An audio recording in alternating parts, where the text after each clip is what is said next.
perhaps a trifle peeved, took it out on the riverfront wall.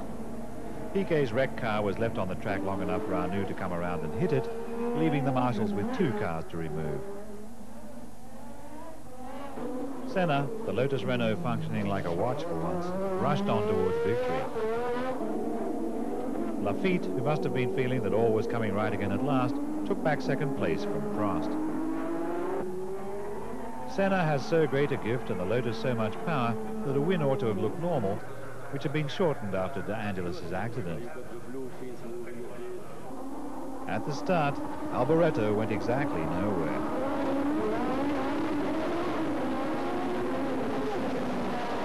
The first corner was like the Paris Périphérique at rush hour.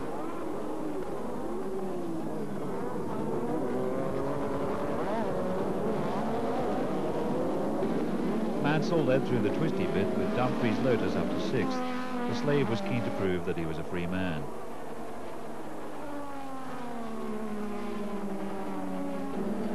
Senna hurried to stay in touch with Mansell. Behind Senna came Arnoux, Berger, Prost, Piquet, Dumfries and Rosberg.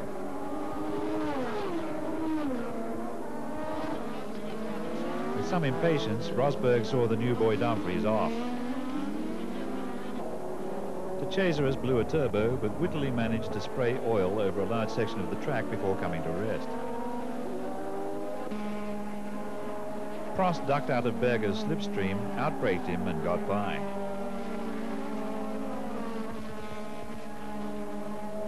Mansell only twitched onto Cesaris's oil slick, but Senna lost contact with the macadam and sideswiped the rubber-padded Armco, the carbon fiber tub once again saving a precious pair of legs.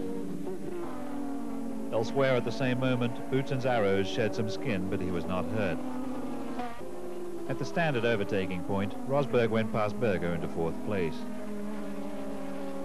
Berger, having head-butted a back marker, came in for a new nose. As Mansell ran on ahead, Prost passed Arnoux for 2nd place.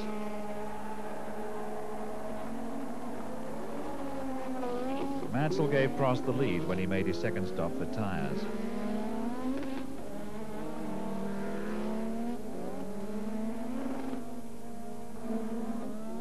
Dumfries was still running a highly respectable 6th when Hugh Brotengatter, now driving for Zakspeed, tried to hump his right rear wheel. Dumfries later got going again after some repair work at the pits, but the Zakspeed had acquired a ground effect that nothing could cure. Prost did a quick pit stop, but Mansell went back into the lead.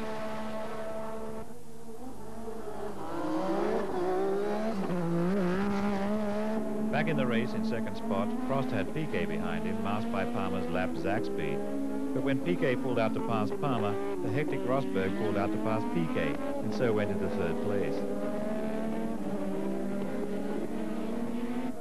Streff's Tyrrell cooked up in a big way, but much more interesting than the fire was the time needed to put it out. Eventually, 3 marshals and a fire truck played out a comic epic around the edge of the conflagration.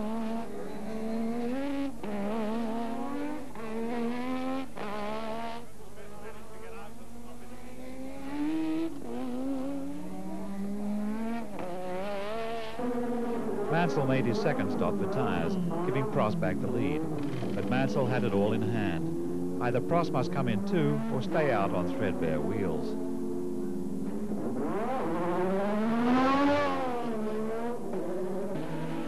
Prost did the 2nd thing, and Mansell went back to being 1st.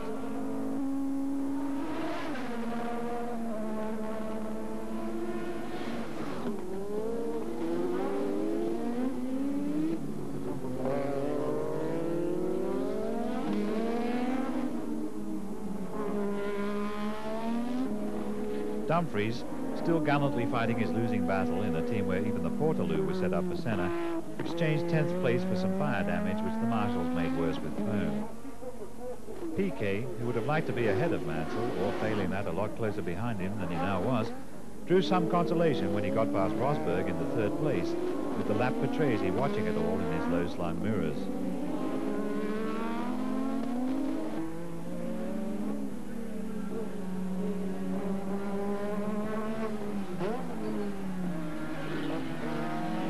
Mansell won, giving a further boost, but the old car was even slower than the new car.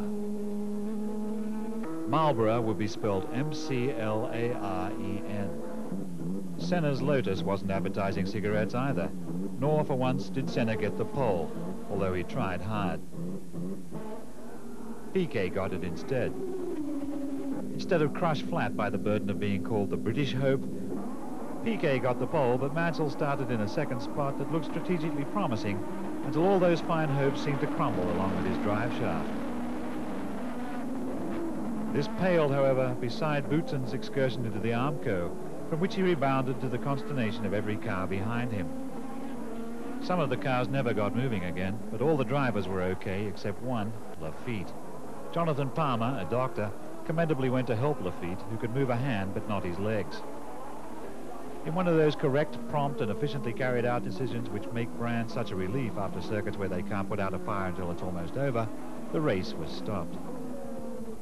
It would be at least half an hour before it could restart. The front of Lafitte's car gave a persuasive hint that his injuries were not light.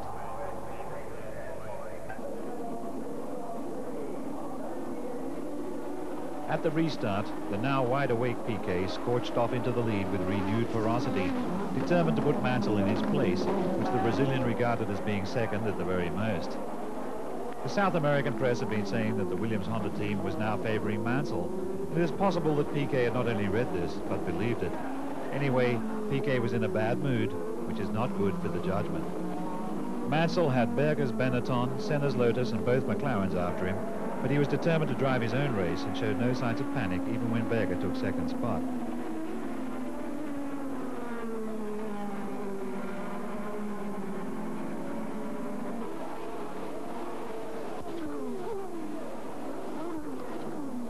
Fabi and the other Benetton tried to get past Prost, but the Benetton BMW was fast, but the Williams Honda had that vital notch of boost in reserve.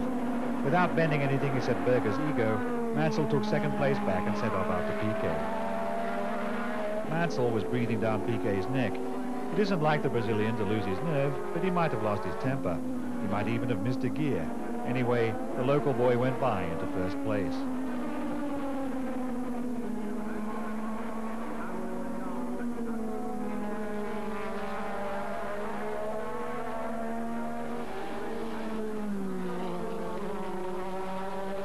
Stopping to change wheels, Piquet's crew changed the wheels quickly enough to keep him in second place.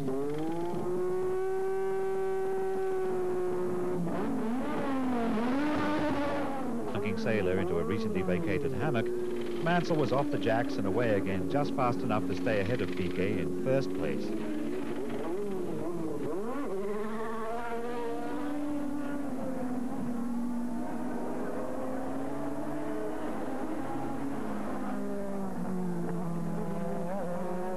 Arriving on the scene just after Mansell left the pits, Piquet went around the lap strip and up the hill like a burglar, hoping to catch Mansell before the British Hope's new tyres played themselves in.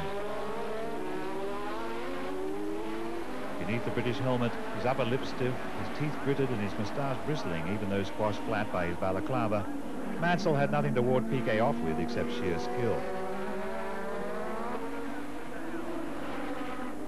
Piquet had another chance to nail Mansell between Paddock and Druids, but a lap-back marker got in the way.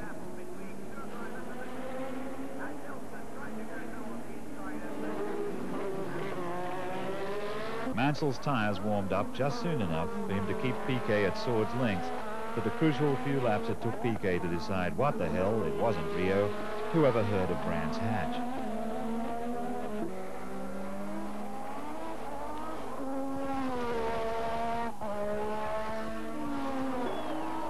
Mansell had not only won on his home ground, he was leading the World Championship for the first time. But if Rosberg was going out, it would be with a bang. He snatched the pole from Prost, so the McLarens were on the grid 1 and 2.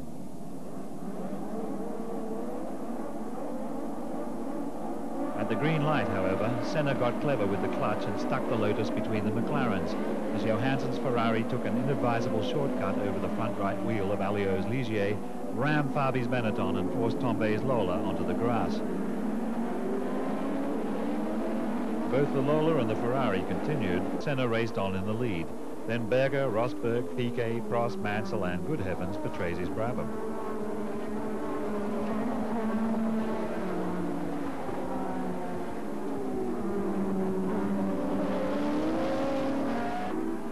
Senna in charge, the top three moved on in good order.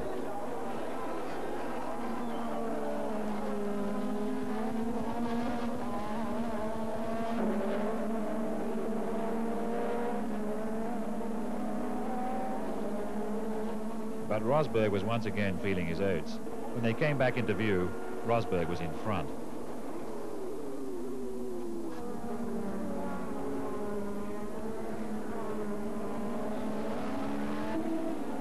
While Rosberg stretched his lead, Piquet drew a bead on Berger. Behind Piquet came Prost, Mansell and Alboreto.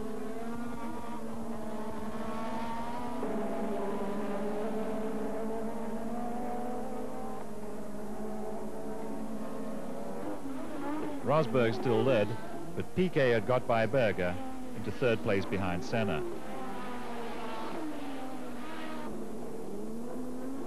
Piquet was now very hot on the subject of Senna. Piquet slipstreamed Senna, ducked out and forced his fellow Brazilian to back down by braking early, an act of submission which Piquet calls opening the legs. Senna opens the legs with great reluctance. Up at the front, Rosberg found himself harried by Piquet.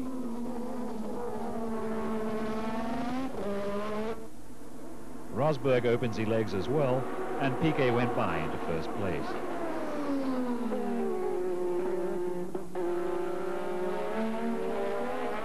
Mansell went through the chicane ahead of Alboreto, but hopped the curb and took an excursion through the dirt.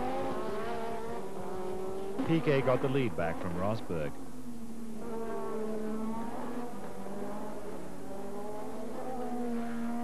Standard overtaking point, Piquet recovered second place from Prost. Piquet recovered first place from Rosberg by driving around him in a fashion on which Rosberg thought he had the copyright.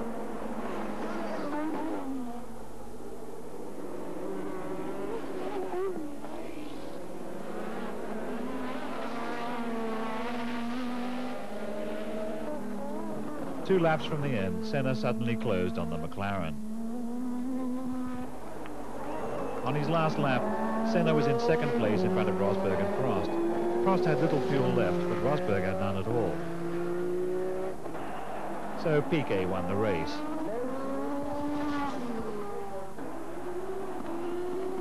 Senna, with only a few drops left, weaved home like someone who had had a drop too many. Prost is a man of great patience, but the fuel rules were testing it to the limit. He tried pushing, but gave up. Piquet had enough fuel left to do a victory lap and give Rosberg a lift home. The Hungaroring was immaculately prepared. Mansell qualified fourth. Prost third. Piquet was second. And Senna, after more spins than ever before in his whole career, once again got the pole. From the jump, Senna was well away, with Mansell and Piquet after him. According to the usual script, the Williams Hondas should have been followed by the McLarens and perhaps the Ligiers or Benettons, but this time the Lola